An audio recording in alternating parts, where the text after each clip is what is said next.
episode of Nonprofit Fundamentals. I'm Adam, joined alongside with April, and today we are here to talk about building out your finance team.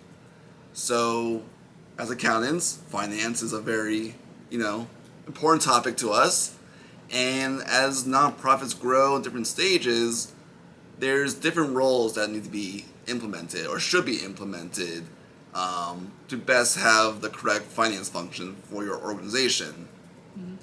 A lot of times when a nonprofit gets started, it's very small, people are volunteering, you have board members who are keeping the books, doing the record keeping and things like that. But as a nonprofit grows, the finance team should also grow and evolve as well. Yeah, a startup nonprofit that's very small probably doesn't need a CFO, but that $30 million nonprofit, they should have a CFO. So really want to go over, as your organization grows, at what point do you need to start introducing different roles? Okay, so let's get into some of the key roles, and we're going to describe what they are and what the responsibilities are, so we can all kind of get a lay of the land first. So first you have your bookkeepers. Those are your accounting, transaction level type of people. So they are going to be depositing and recording the donations in the general ledger. They're going to be cutting the checks. They're going to be recording the payroll. So your basic bookkeeping and accounting function is the day-to-day piece of people who are recording their transactions. So the limitations here, though, is that they're not always looking at things like compliance, big picture, how to prepare a financial statement. Usually your accounting and bookkeeping team is doing the day-to-day type of transactions. Right, they're not, strategizing or anything like that. It's just transaction, invoice in, put the invoice in the accounting software, pay the checks, whatever it is. Very straightforward tasks and duties. So as you grow, a bookkeeper is not going to be enough for your organization. As you grow, there's going to be greater requirements put on you by funders and donors. They're going to require probably special reporting based on different needs. You're going to want to show better financial reporting to the public in general. So when that occurs, that's really when you start introducing the concept of a controller. Now we're using these terms, I just want to preface this, but different organizations may call it a different name. So one organization could call it a controller, another may call it a finance manager. But essentially it's the same thing here. They're the ones who are now doing a slightly higher level. They're in charge of ensuring that the books are accurate, everything's reconciling correctly. They're the ones in charge of those reporting, reports to the board, reports to donors. They're the ones who are really kind of now piecing together all the financial pieces, because at a certain point you grow to a level where it's not just a basic invoice in, cash payments go out. You're now dealing with more complicated areas. And a controller, one of the key pieces there, in addition to, say, compliance or financial statement prep, is really that review function as well. So as a nonprofit, here's where those internal controls come into play, where you want to make sure that you have the right levels of review over the person who's doing the day-to-day recording to make sure that any mistakes are caught and any errors get fixed. Right. So after controller, that's when you start introducing the CFO level. CFO is more high level strategy. Is really the way to look at it. If your CFO is getting into the weeds constantly, dealing with individual transactions, that's really not the role that you want your CFO to play.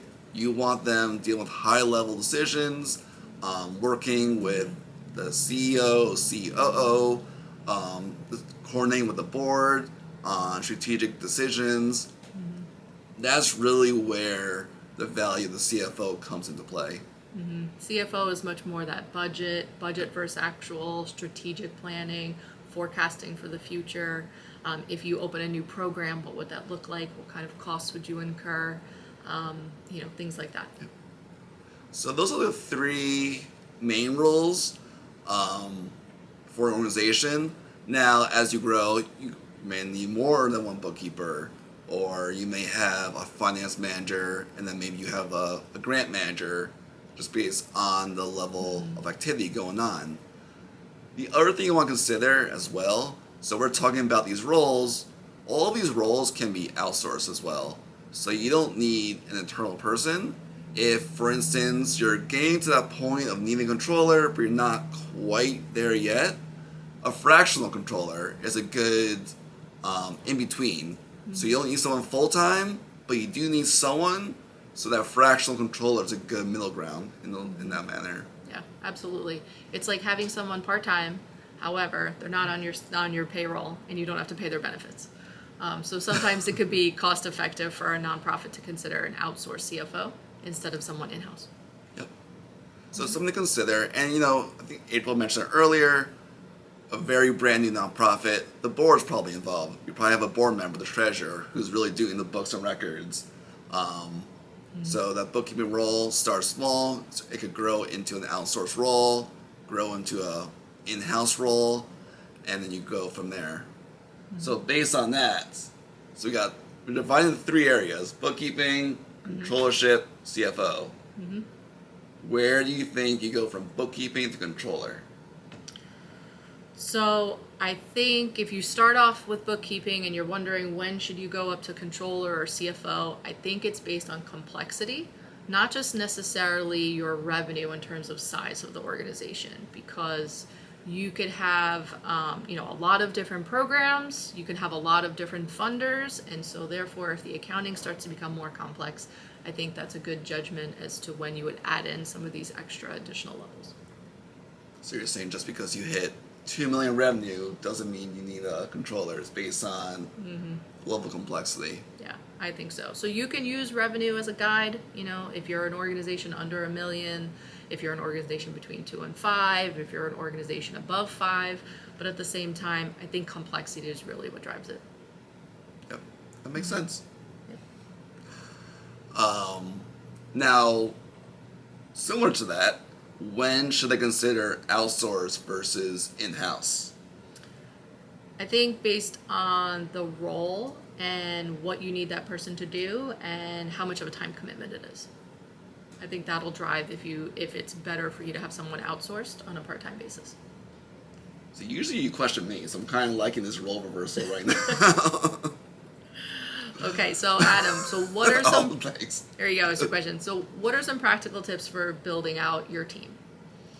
So I think one thing to consider is what are the duties and responsibilities that you need to handle, and part of that is a review. So do you have enough individuals involved to handle someone processing the transactions, someone authorizing, someone reviewing? You want to make sure there's enough segregation of duties involved.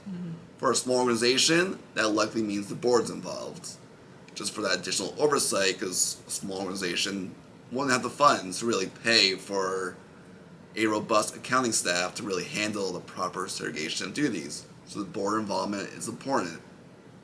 As you grow, you're going to have a larger staff, and you want to make sure there's enough staff in place.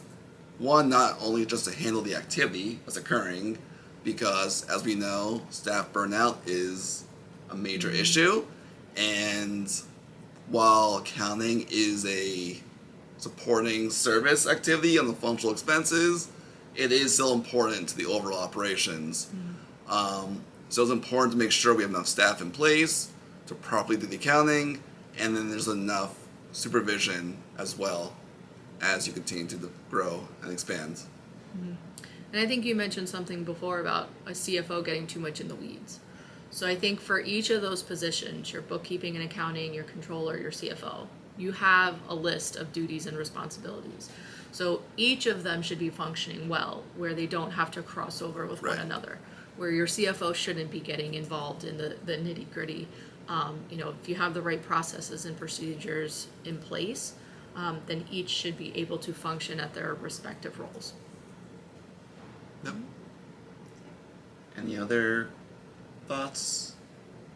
No other thoughts? I No. think it's more than just, overhead. It's really important to the overall organization. So it's not just this back office, indirect overhead type of thing. It really is important to the overall organization and its mission to have good record keeping and good numbers, reliable numbers, books and records that are closed timely so management can make the best decisions. I think it's really important overall. Yeah, that's the most important thing. Having the right finance team in place so you have timely information to make those strategic decisions. That's really what it comes down to, and a big part of that is ensuring you have the right team in place, the right staff members, the right level of positions in your organization to ensure that could occur. Yeah, having a strong financial foundation is really important to supporting your mission. And we're not biased because we're accountants. Okay. Well, All right. thank you for joining us. Thank you.